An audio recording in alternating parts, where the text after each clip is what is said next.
Olá, que prazer grande estarmos de volta para mais um encontro com a palavra. O nosso objetivo é estudar a Bíblia toda e já concluímos o nosso estudo do livro de Jó. Talvez esse livro tão dramático e expressivo seja uma das respostas mais completas de toda a Bíblia à pergunta que o povo de Deus tem feito há milênios. Por que as pessoas sofrem? A maioria de nós não se importa quando os ímpios sofrem. Mas quando uma pessoa boa sofre, muitos de nós fazemos essa pergunta. O povo de Deus já perguntou por quê? Muitas e muitas vezes. O povo de Deus quer saber por que uma pessoa justa sofre. O livro de Jó não é o único livro nas Escrituras que responde a esta pergunta.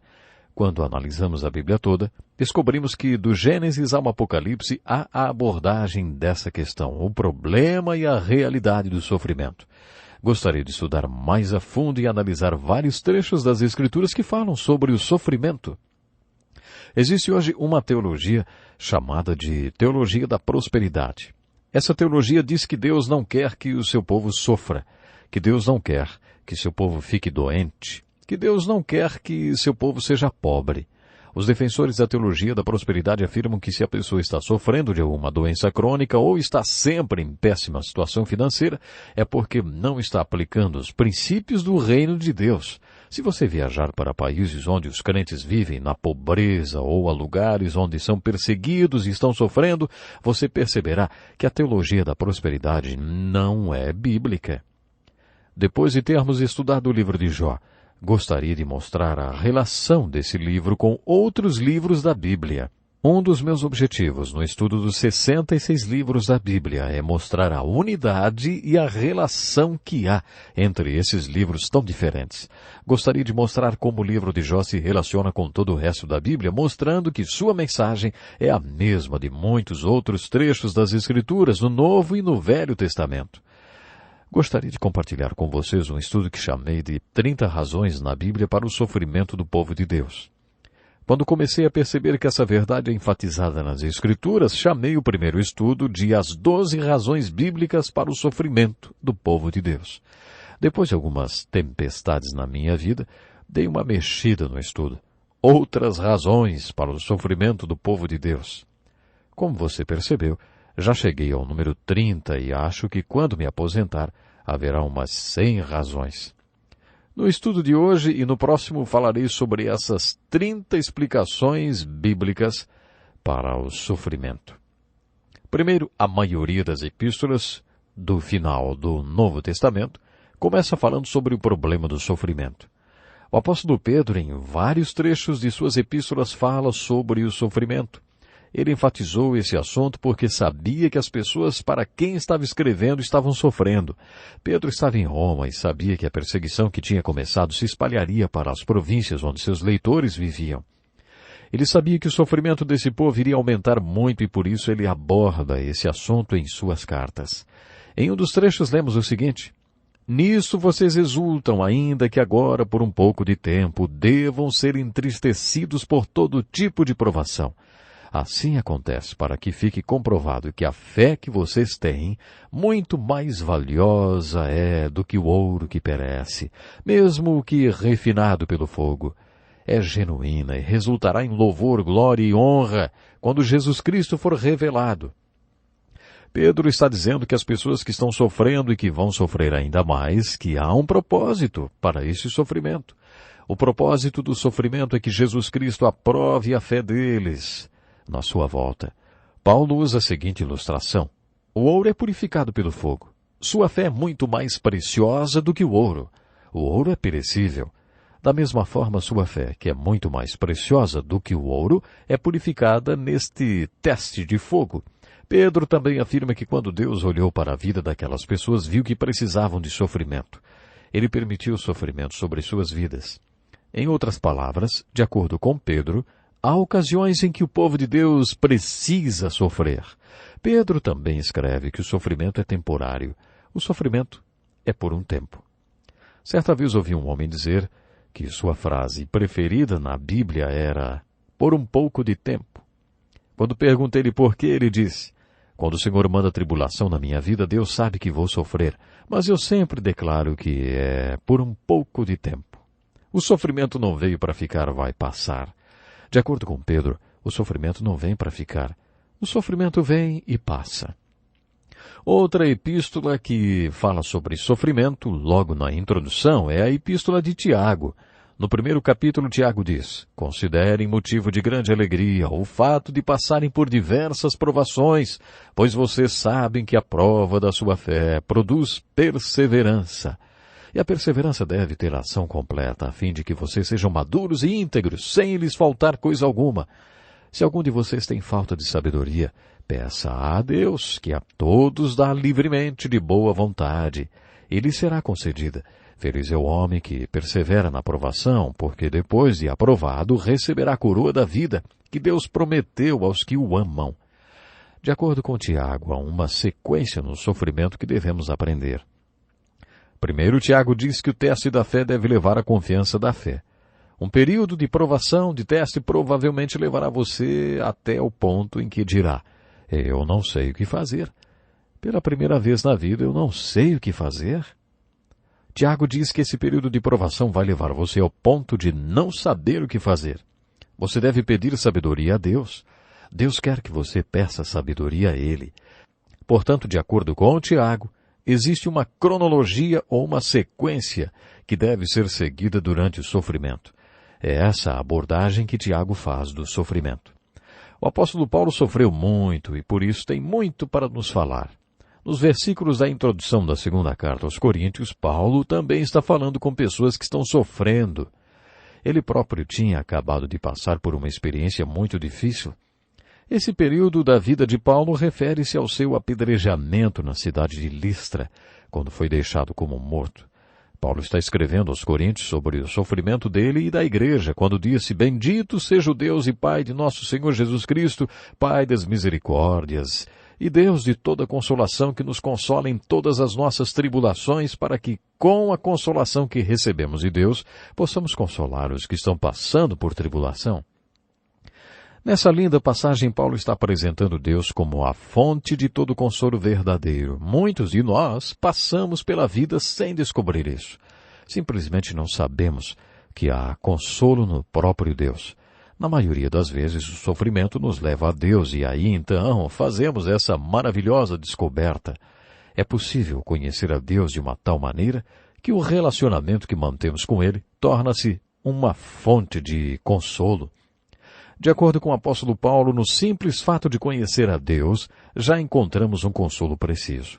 Deus está conosco e é a fonte desse consolo. Deus não quer que seu povo viva sem descobrir que Ele está sempre presente. Às vezes, Deus permitirá um sofrimento para que seu povo faça essa descoberta maravilhosa. Deus é a fonte de todo consolo. É possível que sejamos levados por Deus a sofrer de uma maneira que apenas Ele possa nos consolar. Às vezes ninguém sabe que você está sofrendo, só Deus. Outras vezes nosso sofrimento é tão pessoal e particular que nos colocamos em uma posição de autoconfinamento, isolados, fechados para o mundo. Quando isso acontecer com você, descubra que Deus está presente e pode consolá-lo. Nesse texto, há uma outra explicação para o sofrimento. Paulo escreve que quando nosso sofrimento nos leva a Deus, e nós descobrimos o consolo que só pode ser encontrado no relacionamento com Deus, tornamo-nos qualificados para sermos conselheiros e consoladores para outros. O que torna uma pessoa um bom conselheiro? O bispo Fulton, anos atrás, fez uma boa descrição de um conselheiro. Ele disse: se você precisa de um conselheiro, direi primeiro quem você não deve procurar. Não procure um jovem porque ele não viveu o suficiente para ser ferido e por isso não terá compaixão. Ele virá com um monte de teorias. Por isso não procure um jovem. Não procure uma pessoa que tem o mesmo problema que você e que ainda não tem encontrado solução. Se você está tentando salvar seu casamento, não procure uma pessoa que já está no terceiro casamento abalado. Se você está buscando um bom conselheiro, ache alguém que já passou pelo mesmo problema que você, mas que resolveu o problema. Essa é a pessoa certa para aconselhar você. O apóstolo Paulo afirma que quando Deus permite o sofrimento que o leve a Deus, o sofrimento que o forçou a procurar consolo que só pode ser encontrado nele, é possível que você encontre alguém sofrendo as mesmas coisas pelas quais você passou, e aí você poderá levar essa pessoa à fonte do consolo.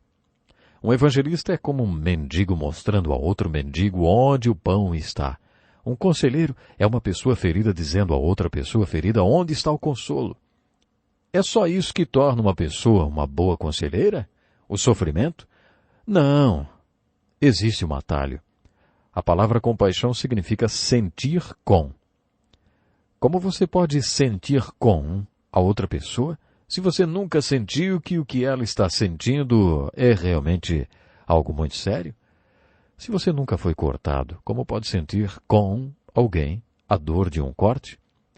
Como ter compaixão? Nos primeiros versículos da segunda carta aos Coríntios, Paulo afirma que isso também é um dos valores do sofrimento. O sofrimento transforma as pessoas em boas conselheiras. Existe mais um trecho de Paulo que nos mostra outro valor do sofrimento. Em 2 Coríntios capítulo 12, o apóstolo Paulo nos dá um testemunho. Paulo diz: para impedir que eu me exaltasse por causa da grandeza dessas revelações, foi-me dado um espinho na carne, o mensageiro de Satanás, para me atormentar. 3 vezes roguei ao Senhor que o tirasse de mim, mas ele me disse: minha graça é suficiente para você, pois o meu poder se aperfeiçoa na fraqueza. Paulo tinha um ministério de cura. Muitas pessoas foram curadas e alguns foram levantados da morte através do ministério de cura de Paulo. Esse homem que literalmente levantou pessoas da morte tinha um espinho na carne. 3 vezes ele pediu a Deus que tirasse esse espinho. Os estudiosos não sabem dizer se era uma doença ou o que era. Há uma linda descrição no Salmo 126 do significado do sofrimento nas vidas do povo de Deus. Aqueles que semeiam com lágrimas, com cantos de alegria colherão.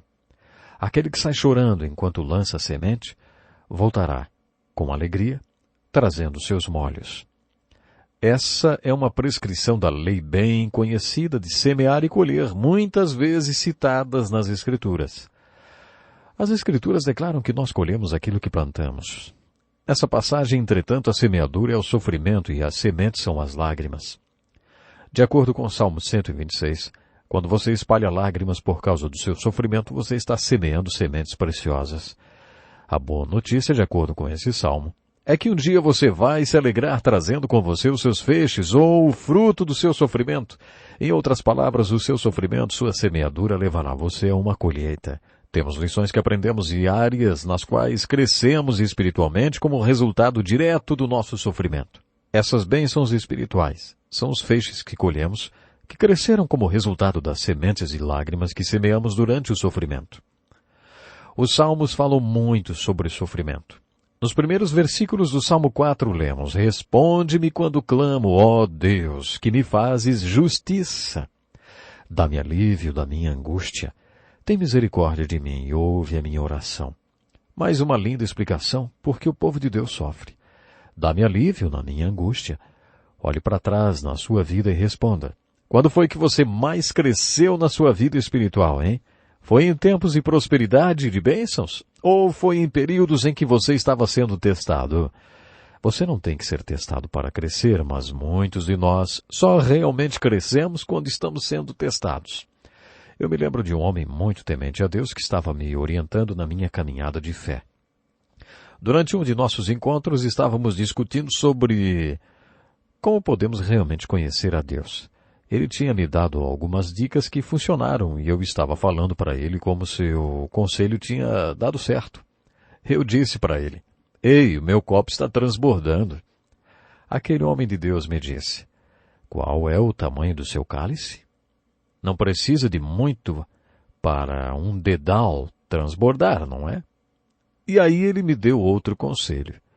Por que você não pede a Deus para transformar o seu dedal em um copo, e depois o copo em um balde, e depois o balde em um verdadeiro caminhão-tanque? Eu era tão jovem e tão imaturo. Eu fiz aquela oração. Você sabe como Deus transforma o seu dedal em um copo, e um copo em um balde, e depois de um balde em um verdadeiro tanque, um caminhão-tanque? Sofrimento. É assim que Deus trabalha. Então eu fiz aquela oração. Senhor, aumenta minha capacidade para conhecer o Senhor, para amá-lo, adorá-lo e servi-lo. Como você acha que Deus vai aumentar a sua capacidade para fazer essas coisas, hein? Como é que Deus nos estica? é através do sofrimento. É isso que Davi está nos dizendo no Salmo 4, verso 1. Nos 6 primeiros versículos do Salmo 3, Davi nos dá outra razão bíblica para o sofrimento. Quando escreveu esse salmo, Davi estava passando por uma grande tribulação. Ele disse: são muitos os que dizem a meu respeito, Deus nunca o salvará. Todo o país se virou contra Davi. Ele estava fugindo de Absalão, seu filho, que tinha colocado toda a nação de Israel contra seu pai. Mas Davi tinha essa confiança. Ele escreveu: mas tu, Senhor, és o escudo que me protege. És a minha glória e me fazes andar de cabeça erguida. Como é que Davi sabia que no final Deus iria lhe dar a vitória? Ele nos diz: ao Senhor clamo em alta voz, e do seu santo monte ele me responde. Eu me deito e durmo e torno a acordar, porque é o Senhor que me sustém. Não me assustam os milhares que me cercam. Do Senhor vem o livramento. O que Davi sugere para quando estivermos passando pelo sofrimento é muito simples. Ele sabia que Deus o livraria naquele momento, naquela circunstância, porque muitas vezes no passado, quando Davi estava em situações difíceis, ele orou a Deus e Deus ouviu sua oração e o livrou. O que Davi está dizendo é que quando você estiver no meio de uma situação bem difícil, terá oportunidade para provar a Deus e desenvolver-se. É o que você pode chamar de um marco do milagre. Deus precisa de um milagre. Tire-me dessa situação. Deus, eu preciso de um milagre para resolver esse problema. Cada vez que você clama a Deus, Ele vem até você. Você não entra em pânico quando passa por dificuldades, porque sabe que Deus já ajudou você antes e provavelmente Ele vai fazer isso outra vez. Você tem os marcos de milagres que encorajam e fortalecem a sua fé. Como seria se você não tivesse dificuldade alguma, se não tivesse nenhum marco de milagre? Você não precisaria de Deus. Lembro-me de uma moça que uma vez me procurou como seu pastor. Ela tinha acabado de se converter e disse: olha, eu me pergunto se realmente me converti. Eu perguntei a ela: o que está acontecendo? Ela respondeu: quando me converti, quando nasci de novo, pensei que o céu se tornaria mais azul. O verde seria mais verde, os pássaros cantariam mais. Mas você não imagina, pastor, os problemas que eu estou enfrentando hoje. Eu me pergunto se realmente sou crente. Por que será que existem tantos problemas aparecendo agora? Em Hebreus capítulo 12, há uma linda passagem que nos diz que circunstâncias difíceis não indicam necessariamente que você não é convertido. Pode ser que seja exatamente o contrário. As dificuldades podem significar que Deus está confirmando e afirmando que você é filho, especialmente se essa dificuldade é criada por você mesmo. Uma das explicações para o sofrimento, entre tantas, é que você está colhendo o que plantou. Nós, como crentes, colhemos o que semeamos, o que plantamos. No jardim da nossa vida, pode ser que plantemos a semente errada e aí colheremos os frutos errados. Como filhos de Deus, quando desobedecemos, Ele nos disciplina. Você já viveu a experiência como pai de estar passando e ouvir as crianças usando uma palavra ou vocabulário impróprio?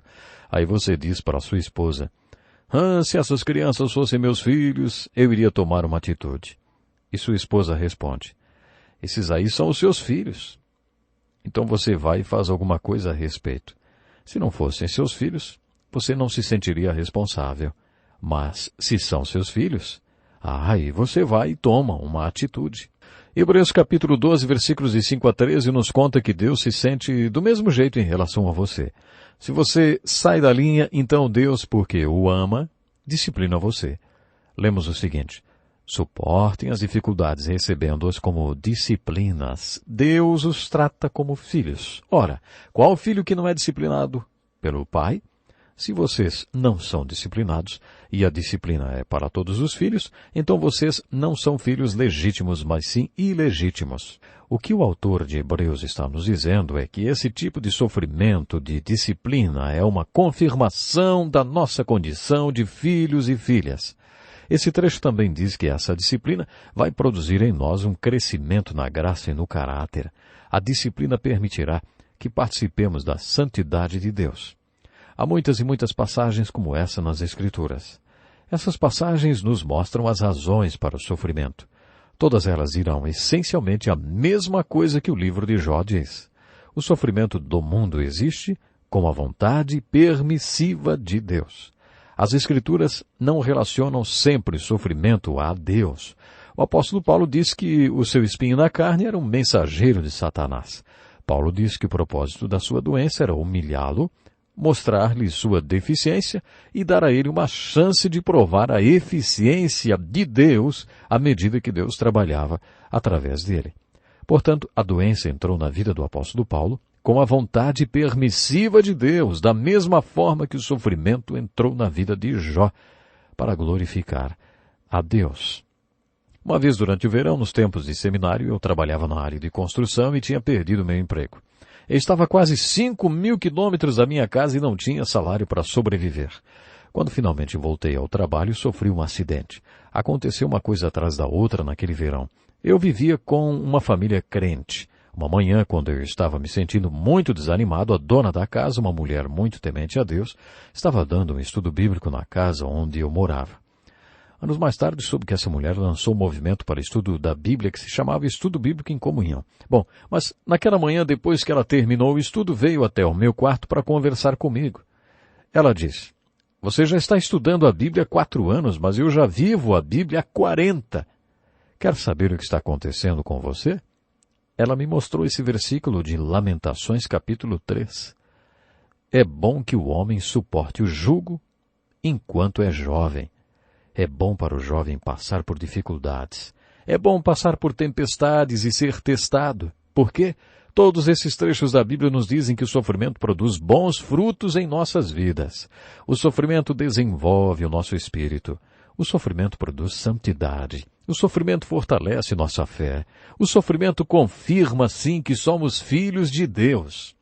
Com todos esses trechos, você percebe que o sofrimento é um tema enfatizado nas Escrituras e que não está limitado apenas ao livro de Jó. Durante o nosso estudo, procure em todos os livros da Bíblia as razões para o sofrimento do seu povo. Programe-se para estar conosco no nosso próximo encontro com a palavra, quando vamos continuar a estudar as razões bíblicas para o sofrimento do povo de Deus. E eu lhe digo, Deus tem muito a nos ensinar sobre o sofrimento, e esta será mais uma oportunidade. Se você está passando por um momento difícil, confie em Deus. Aproveite esse momento e cresça cada vez mais. Deus lhe abençoe e até o próximo programa.